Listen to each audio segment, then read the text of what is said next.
নমস্কার, সবাইকে শুভনন্দন। আজ 5 সেপ্টেম্বর, শিক্ষক দিবস। এই শিক্ষক দিবসের দিন সমস্ত শিক্ষকদের, বাদী বিবাদী, দাগী অদাগী আবাদী, সমস্ত শিক্ষকদের জানাই আমার আন্তরিক শুভেচ্ছা, অভিনন্দন, প্রণাম এবং সর্বোপরি হার্দিক শুভনন্দন। এক মিনিট, এবার ঠিক আছে। তাই শিক্ষক দিবসের দিন সকাল থেকে উঠি মনটা আমার কিরকম অঙ্ক অঙ্ক করছিল। ম্যাথমেটিক্স। ছোট্ট দুটো কথা আমি শেয়ার করতে চাই। আমি ভাবছিলাম যে আমরা ছোটবেলা থেকে যে অঙ্ক করে এসেছি বা আমাদেরকে যে অঙ্ক করানো হয়েছিল, সেই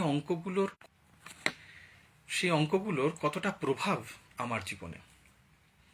প্রথমেই মনে পড়েছিল, আচ্ছা ধরুন একটা ক্লাসরুম, একজন শিক্ষক এলো, অঙ্কের টিচার, আর একটা ব্যাপারটাই আলাদা, অঙ্কের টিচার বলে কথা। এসেই একটা অঙ্ক শুরু করলো। একটা তৈলাক্ত বাঁশ, তাতে একটা বাঁদর বিনা কারণে সে 3 ফুট ওপরে ওঠে 1 মিনিটে, আবার 2 ফুট নিচে নেমে যায়। তাহলে সে কতক্ষণ সময় লাগবে ওই বাঁশটার উপরে উঠতে? আচ্ছা, টেল মি ওয়ান থিং, এতদিনের জীবনে আপনি বা আপনারা কেউ কখনো দেখেছেন একটা বাঁদরকে বিনা কারণে একটা তৈলাক্ত বাঁশের উপর উঠতে?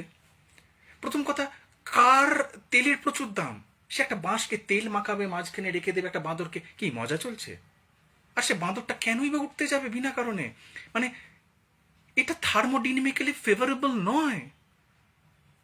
এটা একটা অসম্ভব একটা ব্যাপার, এটা বায়োলজি সাপোর্ট করে না। অথচ সে অঙ্কটা করানো হলো। তার বদলে যদি এরকম অঙ্ক হতো, একটা চোর সে পাইপ দিয়ে 3 তলার বাড়ির উপরে চুরি করতে যায়, হ্যাঁ, শ্যাওলা হয়ে থাকার জন্য ওটা পিচ্ছিল, সে গড়িয়ে গড়িয়ে পড়ে যাচ্ছে, তাহলে কতক্ষণে সে উপরে উঠতে পারবে? অ্যাটলিস্ট স্টুডেন্টরা রিলেট করতে পারবে যে কি হলো, চোরটা কি আদৌ ধরা পড়লো না চুরি করতে পারলো না। আপনারা সেভাবে শেখাননি, তাই আমি রিলেটও করতে পারিনি, অঙ্কটা শিখতেও পারিনি। দ্বিতীয়, 10 জন শ্রমিক একটি কাজ 5 দিনে করতে পারে, কিন্তু 3 দিনের মাথায় 2 জন শ্রমিক চলে গেল। ঠিক আছে, শ্রমিকরা যেতেই পারে, কিন্তু সবসময় শ্রমিকদের দোষারোপ করে গেছেন কেন? মানে এমন একটা ভাব যে কথা দিয়ে প্রতিশ্রুতি ভঙ্গ করা এটা খুব নর্মাল ব্যাপার, কাজ করতে এসেছি, চলে যেতেই পারে। ওই কোনোদিন বলেছেন যে শ্রমিকগুলো গেছে তার কারণ কি? তারা হয় পয়সা পায়নি ঠিক মতো টাইমে, বা সঠিক অ্যামাউন্টের স্যালারি পায়নি, সেই কারণে চলে গেছে, সেই দোষ কোনো দিন দেননি। যত দোষ শ্রমিক ঘোষ। কেন?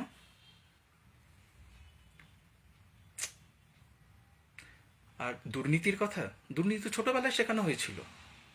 5 লিটার দুধে 2 লিটার জল মেশানো হলো। 1 মিনিট, দুধে জল মেশানো যে একটা সামাজিক ব্যাধি, একটা অপরাধ, আপনারা তো কখনো বলেননি। মানে ইটস কোয়াইট নর্মাল, দুধে জল মেশানোই যায়।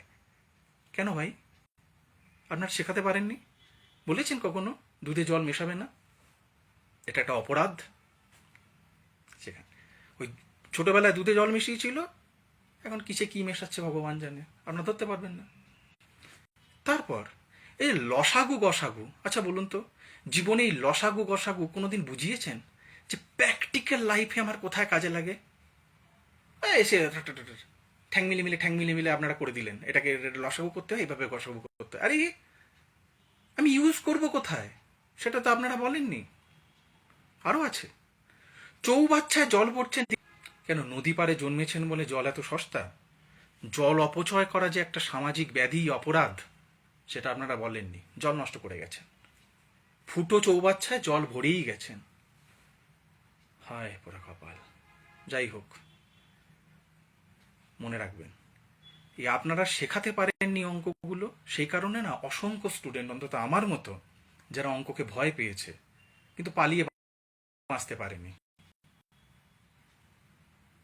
আপনারা এর পর থেকে যখন অঙ্ক শেখাবেন, একটা সমস্যা তৈরি করবেন এবং বোঝাবেন অঙ্ক কোনো আলাদা সাবজেক্ট নয়, অঙ্ক হচ্ছে একটা টুল, একটা যন্ত্র, যেটা দিয়ে আমি প্রবলেম সলভ করতে পারি।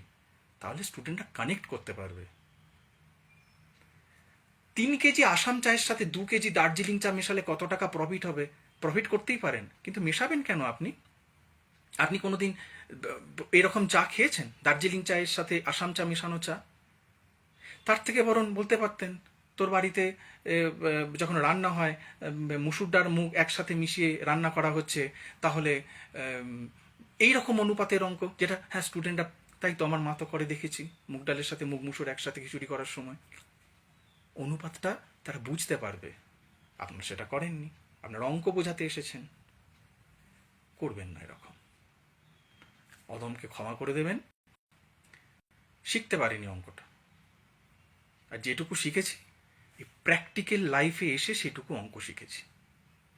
আপনাদের ওই বোর্ডের অঙ্ক আমার জীবনে প্রভাব ফেলেনি, এই সত্যি কথাটা কেউ বলে না, আমি বললাম, ক্ষমা করবেন।